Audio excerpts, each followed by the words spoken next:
Accident হয় সেখানে আমাকে এই সংগঠন অল রাইট ড্রাইভার মজদুর মহাসংঘ অ্যাসোসিয়েশন পক্ষ থেকে আমি অমুক নাম বলছি, আমার গাড়ির নাম্বার এত, আমাকে একটু সাহায্যের হাত বাড়িয়ে দেবেন। ওই ভয়েস পিন শুনে বর্ধমানে যেই এরিয়ায় হয়েছে এরিয়ার নাম বলবেন, সঙ্গে সঙ্গে আপনাকে ওই এরিয়ার যারা সংগঠনে যুক্ত আছে আপনার পাশে এসে দাঁড়াবে। দাঁড়ার সময় সেই জায়গায় যদি আপনি ওখানে ড্রাইভিং করছেন, একাই আছেন এবং আপনার হেল্পার আছে, সেখানে যদি বাইকওয়ালা কি থাকবে, লোকালেই থাকবে। লোকালে যদি থাকে উনি থাকেন এবং আপনার সঙ্গে সংগঠনের 20 জন এসে হাজির হয়ে গেল, তাহলে কার জোরটা বেশি থাকবে? কেন থাকবে? যে আপনি ওখানকার লোকাল হয়ে গেলেন, আপনাকে কথা বলতে হবে না, ওনারাই কথা বলবেন। এটাই হলো সবচেয়ে বড় মর্যাদা ড্রাইভারের, যে আমরা যখনই বাড়ি ছেড়ে যখন বাড়িয়ে যাই তখন আমরা পরদেশি। যখন আমাকে ভারতবর্ষে যে কোনো জায়গায় একটা ভয়েস দেওয়ার সঙ্গে সঙ্গে আমার পাশে যখন এসে 10 জন দাঁড়াবে, তখন ওটা আমি লোকালেই পরিণত হয়ে যাই। তাহলে আমরা আর কখনো কেউ বাইরে থাকবো না।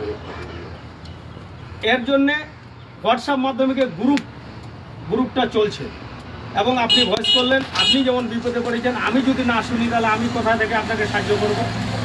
আমি তো বুঝতে পারবো না। আমি বিপদে পড়েছি, আমি ভয়েস করলাম জীবন বাঁচার জন্য, আপনি যদি না শুনেন তা আপনি আসবেন কোথা থেকে? অবশ্যই ভয়েস পিন রাখতেও যেমন হবে, শুনতেও সেইভাবে হবে। কিন্তু কথা হচ্ছে অল রাইট ড্রাইভার মজদুর মহাসংঘ অ্যাসোসিয়েশনে শুধু ড্রাইভার যার কাছে লাইসেন্স আছে, বড় গাড়ি থেকে নিয়ে তিন চাকা অবধি যাদের কাছে লাইসেন্স আছে সবাই যুক্ত হতে পারবে। এবং এখানে মালিককে যুক্ত করা হয় না। কেন? মালিক যখন একটা ড্রাইভারকে যখন বলা হবে বা কোনো আমরা এখন কাজ করছি 5,000, 7,000, 10,000 টাকা বেতনে, যখন আপনার গাড়ি থাকবে 5টা, আপনি এই গ্রুপে যুক্ত আছেন, যখন বলা হবে যে ড্রাইভারকে 25,000 বেতন দিতে হবে, আপনি তো বলবেন যে আমার এই সংগঠনের প্রয়োজন নেই।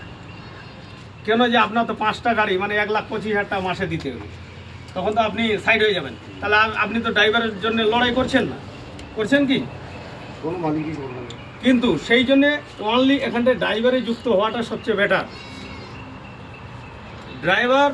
ড্রাইভারকে হেল্প করবে। কিন্তু যে কোনো ড্রাইভার কোথাও যদি ড্রাইভারি করেন, মালিকের কাছ থেকে অথরাইজ আগে নেবেন, না হলে আপনি কোনো ভুল ব্যতিক্রম করলে বা কোনো কাজ হয়ে গেলে মালিক পয়সা কেটে নেবে এবং আপনাকে ফাঁকি দিয়ে দেবে। অথরাইজ থাকলে আপনি লড়তে পারবেন, আপনার ক্ষমতা আছে। মালিক যদি নাও করে সেখানে যদি আপনি কোর্টে পৌঁছে যান, তাও সেটা আপনি জিতবেন যদি আপনি জেনুইন থাকেন। থাকলো কথা অল রাইট ড্রাইভার মজদুর মহাসংঘ অ্যাসোসিয়েশনের পক্ষ থেকে সকলকে জানা যাবে যে ড্রাইভার একটা ইউনিফর্ম আছে। এই ইউনিফর্ম বিষয়ে জানেন? ভারতবর্ষে ইউনিফর্ম কাকে কাকে দেওয়া হয়েছে? বর্ডার ফোর্স, আর্মি, তাদেরকে ইউনিফর্ম আছে, তাকে চিনতে পাওয়া যায়, এটা border force, army. Fire brigade, ওনাকে এই ইউনিফর্ম দেওয়া আছে। পুলিশ প্রশাসন এই ইউনিফর্ম দেওয়া আছে।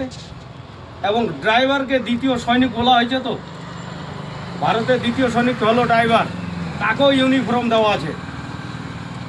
এগুলা গন্তির মধ্যে আছে।